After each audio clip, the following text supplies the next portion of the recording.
La Coupe du monde de football aura lieu pour la première fois sur continent africain. Cette compétition est censée contribuer au développement de l'Afrique du Sud, conformément au slogan de la FIFA « For the game, for the world ». En français, pour le football, pour le monde. La Coupe du monde devait apporter du travail et un bon revenu à des centaines de milliers de Sud-Africains.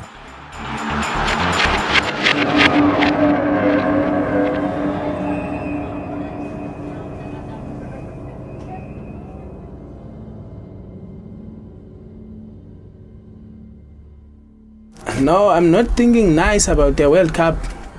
Je ne me réjouis pas de la Coupe du monde. Je n'ai pas assez d'argent pour nourrir ma famille. Et je ne parle pas de mon logement. Lorsqu'il pleut, il y a de l'eau partout. Mon salaire rend impossible la recherche d'un meilleur logement. J'aimerais envoyer mes enfants à l'école. Je n'ai cependant pas assez d'argent pour cela. Je les ai mis à l'école pendant un certain temps, mais cela me coûtait simplement trop cher. En Afrique du Sud, 4 personnes sur 10 vivent dans la pauvreté.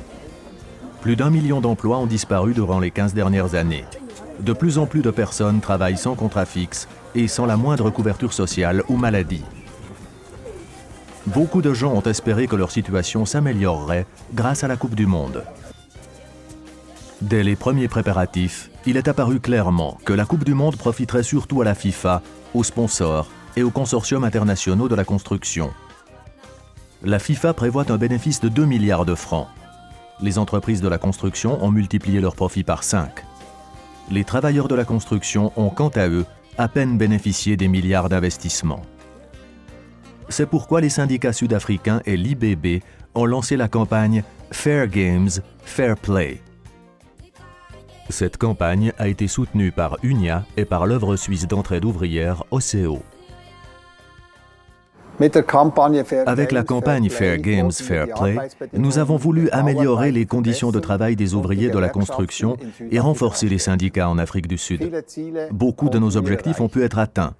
Les syndicats de la construction ont gagné environ 25 000 nouveaux membres. Cela signifie qu'environ un quart des membres actuels se sont syndiqués durant la campagne. Il faudra maintenant veiller à conserver ces nouveaux adhérents. Grâce à 26 grèves et de nombreuses négociations, les syndicats ont obtenu de meilleures conditions de travail. Les salaires minimaux ont passé de 12 à 16 rand, 2 francs 20 environ de l'heure. Ce n'est cependant pas encore suffisant pour vivre. Le but des syndicats sud-africains est d'arriver à 25 rand de l'heure. Das Ziel der Gewerkschaften in Südafrika ist 25 Rand pro Stunde.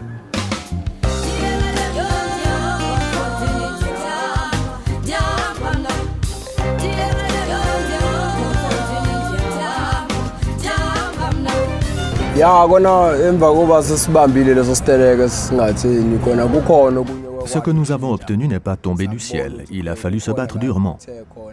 Seules des grèves ont permis une amélioration des conditions de travail. L'augmentation que nous avons obtenue était absolument nécessaire pour moi et pour ma famille. Et les entreprises sous-traitantes ont enfin fait l'objet de véritables contrôles. Auparavant, elles payaient souvent des salaires de misère bien inférieurs au salaire minimal prévu par la loi. Les conditions de travail pourraient naturellement être encore meilleures. J'aurais par exemple espéré pouvoir bénéficier, durant les 3 ans où j'ai travaillé ici, d'une formation continue. Cela aurait augmenté mes chances de retrouver un emploi par la suite.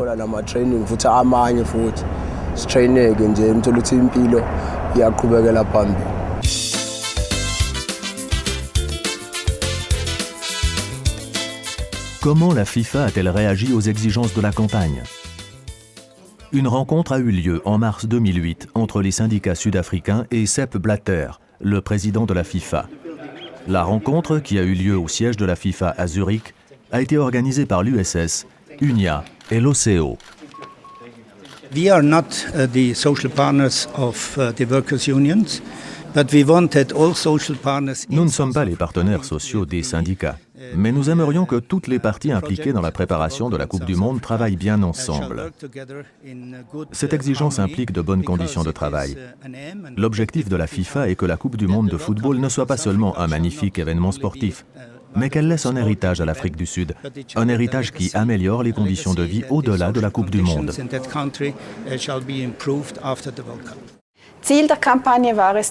L'objectif de la campagne était de placer la FIFA devant ses responsabilités. Ce ne fut pas simple. Nous savions cependant que la FIFA est suffisamment puissante pour exercer une influence sur les conditions de travail en Afrique du Sud. Avec une délégation de syndicalistes sud-africains, nous avons rencontré le président de la FIFA, Sepp Blatter. Il nous a assuré que la FIFA prendrait nos revendications en considération. Il a accepté que les stades puissent faire l'objet d'inspections durant leur construction. La FIFA nous a confirmé cet engagement par écrit. Nous avons pris Blatter au mot et visité les chantiers des stades en mars 2009. Notre constat, le travail de nos syndicalistes sur les chantiers est exemplaire.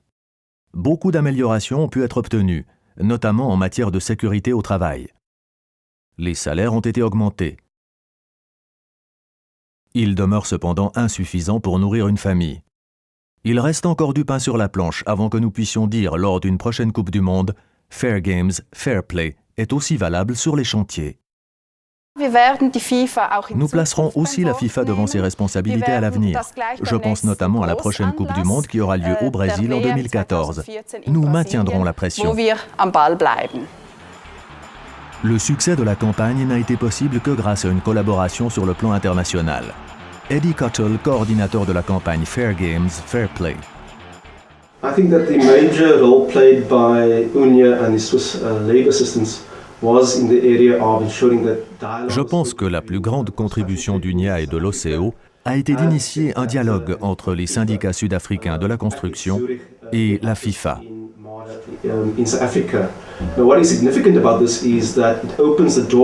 Ce qui est remarquable, c'est qu'un précédent a été créé. Il contribuera à ce que les syndicats puissent désormais négocier avec la FIFA en vue de conditions de travail équitables. Un accord cadre avec la FIFA deviendra peut-être même possible. Lorsque la solidarité internationale joue, nous en profitons aussi en Suisse. Vasco Pedrina, vice-président de l'IBB et de l'OCO. Wenn es uns gelingt, in Südafrika heute und in 2014 il sera plus facile de défendre les acquis sociaux en Suisse si nous réussissons à améliorer les standards sociaux en Afrique du Sud, puis au Brésil en 2014. C'est pourquoi nous maintenons la pression sur la FIFA.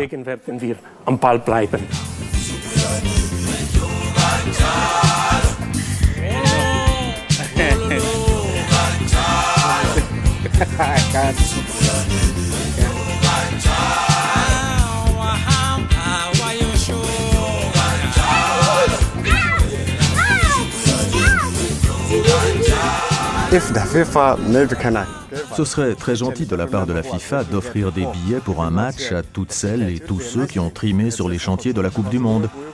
Nous avons travaillé si dur. Chacun d'entre nous mérite d'assister à un match depuis les tribunes. To watch the match.